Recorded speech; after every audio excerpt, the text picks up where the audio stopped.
اولیاء خواتین میں انتہائی بلند مقام حضرت رابعہ بصری کو حاصل ہے۔ آپ قلندرانہ اوصاف رکھتی تھی۔ قلندر وہ ہے جو وحدت میں غرق ہو کر مرتبہ ابدیت کا مشاہدہ کرتا رہے اور مشاہدے کے بعد انسانی مرتبے پر واپس پہنچ کر ابدیت کا مقام حاصل کرے۔ اللہ پاک اپنے جس بندے کو قلندر کا مقام عطا کرتا ہے وہ زمان و مکان کی قید سے آزاد ہو جاتا ہے، لیکن اللہ کے نیک بندے بے غرض، ریا، طمع، حرص، لالچ اور منافقت سے پاک ہوتے ہیں، اور جب اللہ کی مخلوق ان سے رجوع کرتی ہے تو یہ ان کی رہنمائی کرتے ہیں، ان کی پریشانیوں کا تدارک بھی کرتے ہیں، کیونکہ قدرت نے انہیں اسی کام کے لیے مقرر کیا ہے۔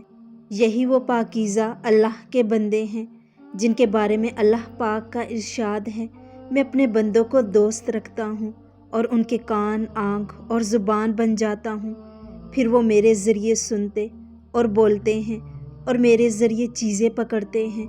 حضرت رابعہ بصری کی پیدائش 95 سے 99 ہجری کے دوران بصرہ، عراق میں ہوئی۔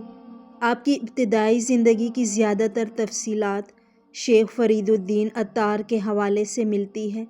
رابعہ بصری سے جڑی بے شمار روحانی کرامات کے واقعات بھی ملتے ہیں، جن میں اگرچہ کچھ سچے ہیں لیکن کچھ خود ساختہ اختراعات بھی ہیں، تاہم حضرت رابعہ بصری سے متعلق زیادہ تر معلومات اور حوالہ جات وہ مستند مانے جاتے ہیں جو کہ شیخ فرید الدین عطار نے بیان کیے ہیں، جو کہ رابعہ بصری کے بعد کے زمانے کے ولی اور صوفی شاعر ہیں، کیونکہ رابعہ بصری نے خود کوئی تحریری کام نہ کیا۔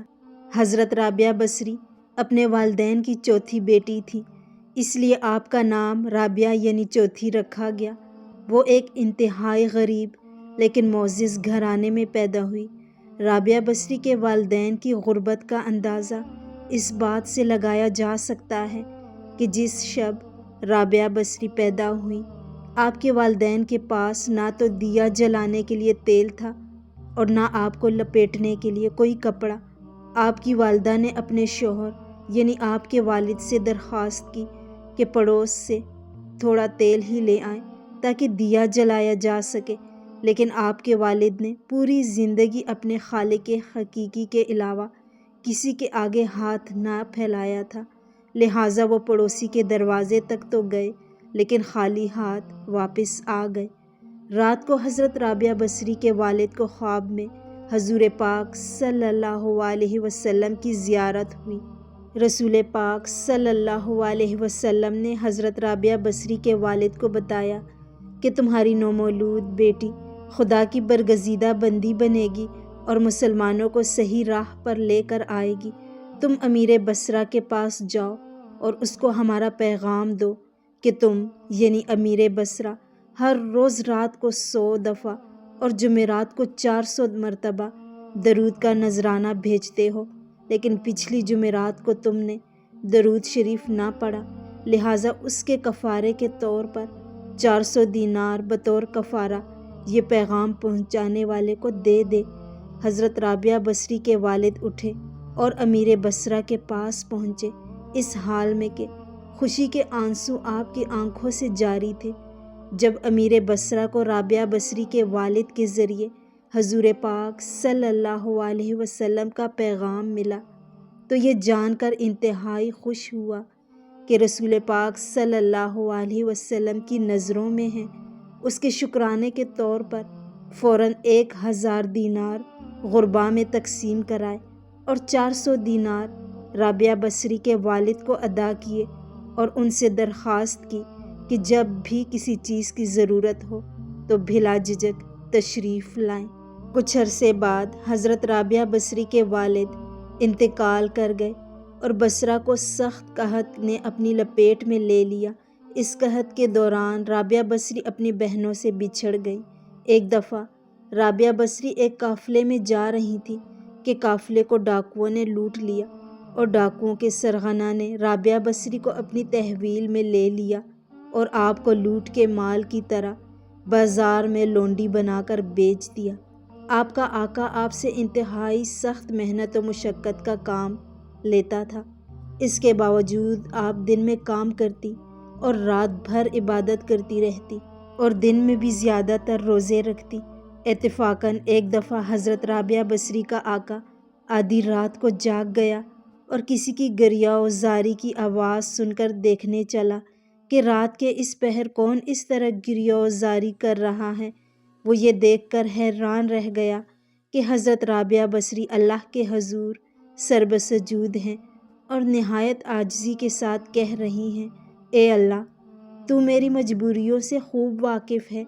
گھر کا کام کاج مجھے تیری طرف آنے سے روکتا ہے، تو مجھے اپنی عبادت کے لیے پکارتا ہے، مگر میں جب تک تیری بارگاہ میں حاضر ہوتی ہوں تو نمازوں کا وقت گزر جاتا ہے، اس لیے میری معذرت کو قبول فرما لے اور میری گناہوں کو معاف کر دے۔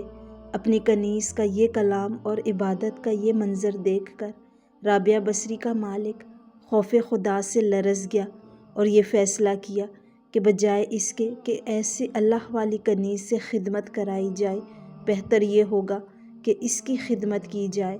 صبح ہوتے ہی وہ آپ کی خدمت میں حاضر ہوا اور اپنے فیصلے سے آپ کو آگاہ کیا اور کہا کہ آج سے آپ میری طرف سے آزاد ہیں۔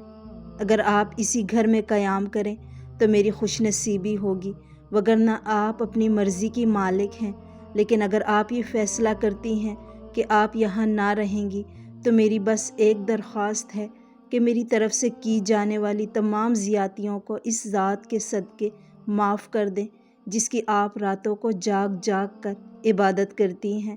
خواجہ حسن بصری ہفتے میں ایک بار درس دیا کرتے تھے۔ حضرت رابعہ بصری ان کے درس میں حاضر ہوتی تھیں، لیکن جس روز نہ ہوتی حضرت حسن بصری انتظار فرماتے تھے یا راز کی باتیں بیان نہ فرماتے تھے۔ ایک دن حضرت رابعہ بصری کو کسی نے بطور ملازمہ خرید لیا۔ مالک آپ سے سخت کام لیتا، لیکن آپ دن رات محنت کے باوجود حرف شکایت زبان پر نہ لاتی تھی کہ ایک دن پیر پھسل گیا اور گر پڑی۔ سخت چوٹ کی وجہ سے آپ کے ہاتھ کی ہڈی ٹوٹ گئی۔ گھر آ کر خود ہی پٹی باندھ لی۔ رات ہوئی تو معمول کے مطابق اٹھ کھڑی ہوئیں اور اللہ کی حمد و ثنا میں مشغول ہو گئیں۔ رات کو کسی وقت ان کے مالک کی آنکھ کھلی، وہ آپ کی کوٹھڑی کی طرف گیا۔ اس نے حضرت رابعہ بصری کو حمد و ثنا میں مشغول دیکھا اور ایک آواز سنی، اے رابعہ، ہم تم کو وہ مقام عطا کریں گے جس پر مقربین و ملائکہ بھی رشک کریں گے۔ بے شک تو ہمارا کلام سنے گی اور ہم سے کلام کرے گی۔ اس کے بعد نور کی تجلی نے انہیں اپنے احاطے میں لے لیا۔ حضرت رابعہ بصری نے بے خودی سے سرشار ہو کر فرمایا، یا اللہ، مجھے تیری ذات کے علاوہ کچھ نہیں چاہیے، تیرا مشاہدہ میرے لیے نعمت کبریٰ ہے۔ مالک نے جب آپ کا جذب و کیف اور بارگاہ الہی میں مقبولیت کا یہ منظر دیکھا تو گزشتہ سختیوں کی معافی مانگی اور آپ کو آزاد کر دیا۔ حضرت رابعہ فرماتی ہیں، میں کبھی تنہا نہیں رہی، ہر لمحے اللہ پاک میرے ساتھ ہوتا ہے۔ میں جلوہ خداوندی کا نظارہ کرتی ہوں اور خدا کو پہچانتی ہوں۔ ایک بار 2 درویش آپ کے گھر مہمان آئے۔ اس وقت گھر میں صرف 2 روٹیاں تھیں۔ حضرت رابعہ بصری نے ارادہ کیا کہ وہی 2 روٹیاں مہمانوں کے سامنے رکھ دیں گی۔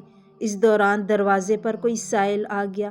حضرت رابعہ بصری نے سائل کو زیادہ مستحق سمجھتے ہوئے وہ روٹیاں اسے دے دی اور خود اللہ پاک پر توکل کر کے بیٹھ گئی۔ کچھ ہی دیر گزری تھی کہ بصرہ کے کسی رئیس خاتون نے اپنی کنیز کے ہاتھوں کھانے کا ایک خوان ان کے یہاں بھیجا۔ انہوں نے وہ خوان مہمانوں کے آگے رکھ دیا۔ زندگی کے آخری ایام میں آپ حد درجہ عبادت و ریاضت میں مشغول ہو گئی۔ ضعف کا یہ عالم ہو گیا تھا کہ نماز پڑھتے ہوئے گر جاتی تھی۔ حضرت رابعہ بصری کی خواہش تھی کہ ان کو عام لوگوں کی طرح سپرد خاک کیا جائے اور قبر کو امتیازی اہمیت نہ دی جائے۔